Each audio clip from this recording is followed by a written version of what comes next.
Hello नमस्कार दोस्तों, कैसे हो सभी लोग। आप सभी का हार्दिक स्वागत है आपके अपने यूट्यूब चैनल पे। और आज हम जो चर्चा करेंगे वो वापस से वही हमारी जो डेली 10 क्वेश्चंस की सीरीज रहती है उसकी पेपर नंबर 4 के बारे में डिस्कस करने वाले हैं। तो आज चलो स्टार्ट करते हैं। आज का हमारा पहला क्वेश्चन है, ग्लास के धीमे होने की धीरे धीरे ठंडा होने की प्रक्रिया क्या कहलाती है। मतलब आपका जो ग्लास होता है उस ग्लास को जब अपन बनाते हैं तो बन जाने के बाद उसको धीरे धीरे मतलब उसका जो द्रव्य भाग होता है, द्रव्य ग्लास होता है, उसको अपन ठंडा करते हैं धीरे धीरे। उस प्रक्रिया को अपन क्या कहते हैं। Slowly process of glass cooling is known as, तो उसको अपन कहते हैं एनीलिंग प्रोसेस बोलते हैं। क्या बोलते हैं? एनीलिंग। और एनीलिंग क्या एक अंग्रेजी का वर्ड है। हम यहाँ पे जब अपन आर्मी की बात करेंगे तो आर्मी के अंदर जब क्वेश्चन पूछा जाता है तो क्वेश्चन के अंदर एनीलिंग भी लिखा हुआ आ सकता है। और हमें दो चीज़ें ध्यान रखनी है, एनीलिंग भी बोलते हैं इसको, हिंदी में इसको क्या बोलते हैं, तापानुशीतन बोलते हैं, और इसको पकाना भी बोला जाता है। तो इसका आंसर क्या होगा हमारे पास? बी हो जाएगा, पकाना आंसर हो जाएगा। दूसरा क्वेश्चन हमारा है, किसके जलीय विलयन की पीएच का मान 12 होगा। मतलब आपको ये पूछ रहा है कि किस सॉल्यूशन की आपके पास जो पीएच है वो 12 होगी। और पीएच 12 होने का मतलब क्या है यहाँ पे? अगर अपन यहाँ पे पीएच 12 होने की बात करें तो पीएच 12 होने का मतलब आपका कैसा है कि आपका विलयन जो है वो कैसा है, क्षारीय है, बेसिक नेचर का है। और बेसिक नेचर का या क्षारीय कब होगा? जब आपके पास या तो कोई बेस प्रेजेंट हो, कोई हमारे पास क्षार उपस्थित हो, या फिर हमारे पास कोई ऐसा लवण हो जो दुर्बल अम्ल और प्रबल क्षार से मिलकर बना हो, तभी आपका क्या होगा, विलयन क्या होगा, बेसिक या हमारे पास क्षारीय होगा। तो किसके जलीय विलयन की पीएच का मान 12 होगा। चलो अपन ऑप्शन देखते हैं। पहले अपन आते हैं सेकंड ऑप्शन पे। आपका HCl दिया हुआ है और हम जानते हैं कि HCl क्या होता है, प्रबल अम्ल होता है। और हमें ये भी पता है कि अम्लों की पीएच 7 से कम होती है, तो ये वाला आंसर तो हमारे पास नहीं होगा। चौथे पे आते हैं NaCl। NaCl क्या होता है, लवण होता है। और NaCl का निर्माण NaOH और HCl से मिलकर बना होता है। हम जानते हैं अच्छे तरीके से कि HCl आपका प्रबल अम्ल स्ट्रॉन्ग एसिड है और NaOH आपका प्रबल क्षार स्ट्रॉन्ग बेस है। जो लवण प्रबल अम्ल और प्रबल क्षार से मिलके बने होते हैं सामान्यतः उनकी पीएच वैल्यू कितनी होती है, 7 होती है। मतलब वो कैसे होते हैं, उदासीन लवण होते हैं। इसका मतलब ये वाला भी आंसर हमारा नहीं होगा। ऑप्शन फर्स्ट और थर्ड दो बचे हैं। पहले अपन तीसरे ऑप्शन पे चलते हैं। तीसरा ऑप्शन दे रखा है अमोनियम सल्फेट। तो ये जो अमोनियम सल्फेट है, इस अमोनियम सल्फेट का निर्माण होता है NH4OH और साथ में H2SO4 होता है। तो ये जो NH4OH आपके पास है, ये NH4OH क्या होता है हमारे पास यहाँ पे, क्षार होता है। कैसा? दुर्बल क्षार होता है। कैसा होता है? दुर्बल क्षार। और ये आपका H2SO4 कैसा होता है, प्रबल अम्ल होता है। इसका मतलब ये विलयन कैसा होगा, अम्लीय होगा। इसका मतलब पीएच क्या होगा, इसकी 7 से कम होगी। तो हमारा आंसर क्या हो जाएगा फिर, NaOH हो जाएगा, क्योंकि NaOH क्या है, परवल क्षार है। और परवल क्षार जो होते हैं उनकी पीएच क्या होती है, सामान्यतः 7 से ज़्यादा होती है। अब मैं आपको इसको स्क्रीन के ऊपर एग्जांपल से समझा देता हूं ताकि आपको अच्छे से समझ में आ जाए, क्योंकि इस टाइप के क्वेश्चंस एग्जाम में कई बार पूछे जाते हैं कि किसका विलयन अम्लीय होगा, किसका विलयन क्षारीय होगा, या फिर उसको पीएच से रिलेटेड करते हैं कि किस विलयन की पीएच 7 से कम होगी, किसकी 7 से ज़्यादा होगी, या फिर आपको सीधा सा पूछ लेते हैं कि कौन सा विलयन है वो नीले को लाल करता है या लाल लिटमस को नीला करता है। तो इसे हम स्क्रीन पे आपको दिखा देते हैं रिलेटेड पॉइंट्स। यहाँ देखिए स्क्रीन पे शो हो रहा है कि पीएच जो होती है, पीएच अगर अपन अम्ल के लिए बात करें तो अम्ल के लिए पीएच कितनी होती है हमारे पास, 7 से कम होती है। लवण के लिए बात करें तो पीएच क्या होती है, निर्भर करती है कि आपका लवण किससे मिलकर बना होता है। 7 तब होगी जब आपका प्रबल अम्ल स्ट्रॉन्ग एसिड और स्ट्रॉन्ग बेस, मतलब प्रबल अम्ल और प्रबल क्षार से मिलकर बना लवण हो। 7 से ज़्यादा तब होगी जब आपका लवण जो होगा वो दुर्बल अम्ल और प्रबल क्षार से मिलकर बना हो। और 7 से कम तब होगी जब लवण जो आपका है वो प्रबल अम्ल और दुर्बल क्षार से मिलकर बना हो। और क्षार की केस में बात करें तो पीएच क्या होती है, 7 से ज़्यादा होती है। यहाँ पे अपन एग्जांपल लिख रखा है अमोनियम सल्फेट। तो अमोनियम सल्फेट किसका बना होता है, अमोनियम हाइड्रोक्साइड का और सल्फ्यूरिक एसिड का। तो हम जानते हैं कि आपके पास यहाँ पे अमोनियम हाइड्रोक्साइड जो होता है वो अमोनियम हाइड्रोक्साइड क्या होता है हमारे पास, वीक बेस होता है, मतलब दुर्बल क्षार होता है। और H2SO4 क्या होता है, प्रबल अम्ल होता है। तो इसमें अम्ल वाला भाग है वो प्रबल है और क्षार वाला भाग दुर्बल। इसका मतलब इस विलयन की प्रकृति कैसी हो जाएगी, अम्लीय। अगर एनिवर्स की बात करें तो दुर्बल क्षार नहीं है, ये कैसा है, ये प्रबल क्षार है। इसका मतलब पीएच क्या होगी, 7 से ज़्यादा होगी। HCl केस में क्या होगा, HCl आपका प्रबल अम्ल होता है तो पीएच 7 से कम हो जाएगी। और अगर अपन लास्ट बात करें NaCl की, तो NaCl क्या होता है, NaOH और HCl प्रबल अम्ल और प्रबल क्षार से मिलकर बना है। इसका मतलब उसकी पीएच क्या हो जाएगी, 7 हो जाएगी। तो हमारे पास ये इंपॉर्टेंट पॉइंट्स हैं, याद रखना है आपको। लवण जो होता है वो किससे बनता है, अम्ल और क्षार से बनता है। और जिस लवण के अंदर प्रबल अम्ल वाला घटक होगा वो अम्लीय विलयन होगा, जिस लवण के अंदर प्रबल क्षार वाला घटक होगा वो क्षारीय प्रकृति का होगा। अगर दोनों प्रबल है तो विलयन कैसा होगा, आपका उदासीन होगा। चुंबक में प्रयुक्त होने वाली धातु कौन सी होती है, तो इलेक्ट्रोमैग्नेट में कौन सी मेटल यूज करते हैं, which metal is use into electromagnet. हम क्या यूज करते हैं इसमें, सॉफ्ट आयरन यूज करते हैं, क्योंकि सॉफ्ट आयरन होता है वो जल्दी से क्या होता है, चुंबकित हो जाता है, और जल्दी क्या होता है, विचुंबकित होता है, मतलब मैग्नेटाइज और डीमैग्नेटाइज जल्दी हो जाता है। इसलिए इसको किसमें यूज करते हैं अपन, इसमें इलेक्ट्रोमैग्नेट में इसको यूज किया जाता है।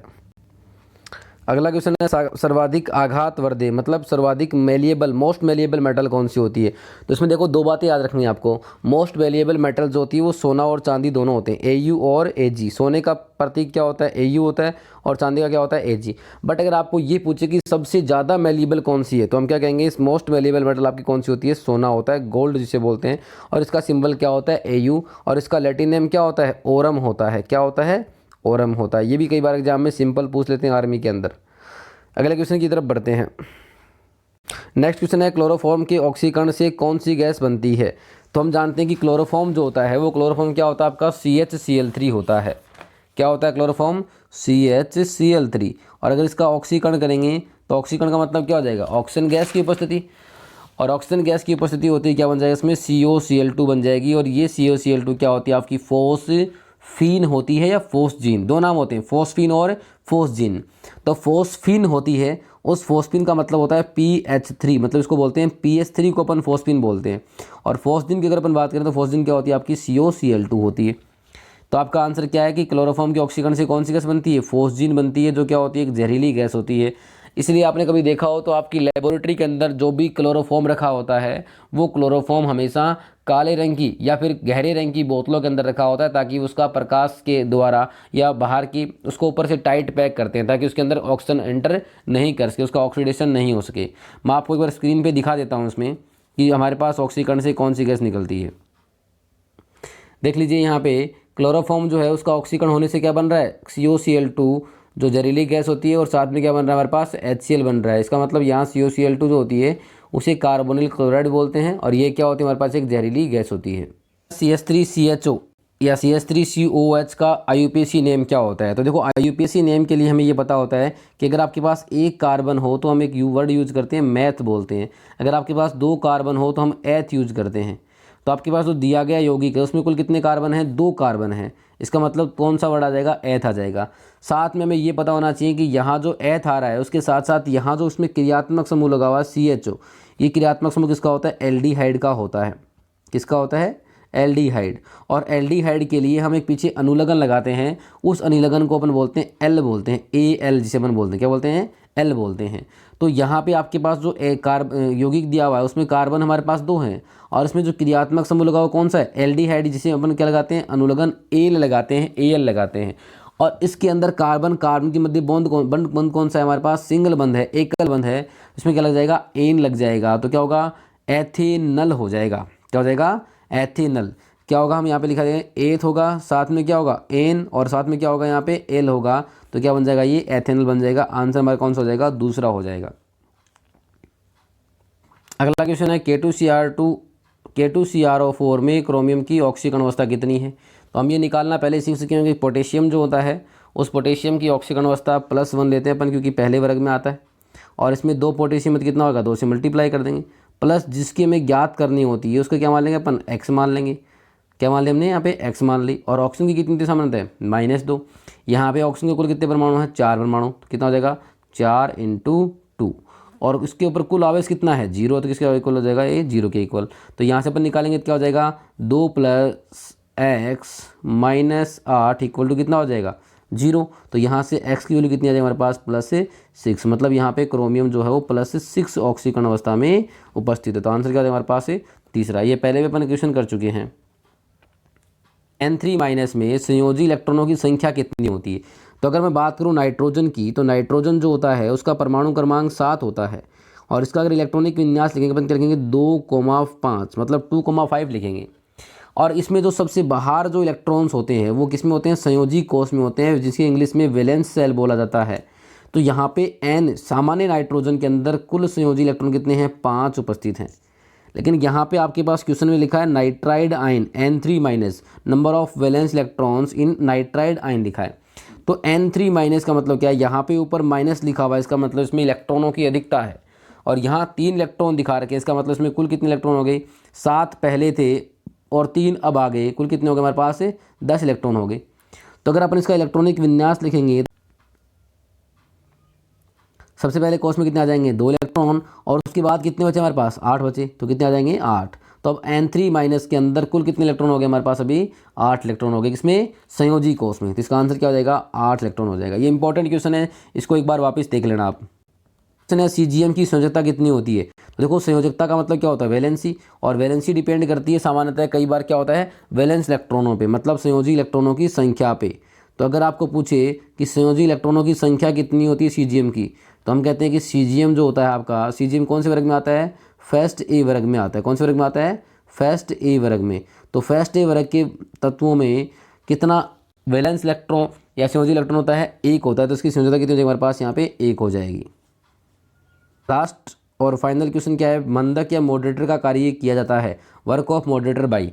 तो हम जानते हैं कि भट्टियाँ जो होती हैं, नाभिक की भट्टियाँ जो होती हैं, उसमें न्यूट्रॉन की गति को धीमा करने के लिए इंपॉर्टेंट पॉइंट ये है कि ध्यान रखना आपको, 2 चीज़ें होती हैं, एक तो न्यूट्रॉन की गति को धीमा करना है और एक न्यूट्रॉन को अवशोषित करना है। तो मॉडरेटर जो होता है उसका काम केवल क्या होता है, न्यूट्रॉनों की गति को धीमा करता है, और उसके लिए अपन सामान्य जल की जगह कौन काम में लेते हैं, अपन भारी जल काम में लेते हैं। और इस भारी जल का फॉर्मूला क्या होता है, D2 होता है। क्या होता है, D2 होता है। तो इसका आंसर क्या हो जाएगा हमारे पास यहाँ पे, भारी जल। तो आज के इस पेपर में इतना ही। अगर आपको वीडियो अच्छा लगे, अगर आपके लिए थोड़ा बहुत भी हेल्पफुल लग रहा है आपको, तो आपको लाइक, शेयर और कमेंट करना बिल्कुल नहीं भूलना है। धन्यवाद साथियों, मिलते हैं नेक्स्ट वीडियो में। जय हिंद।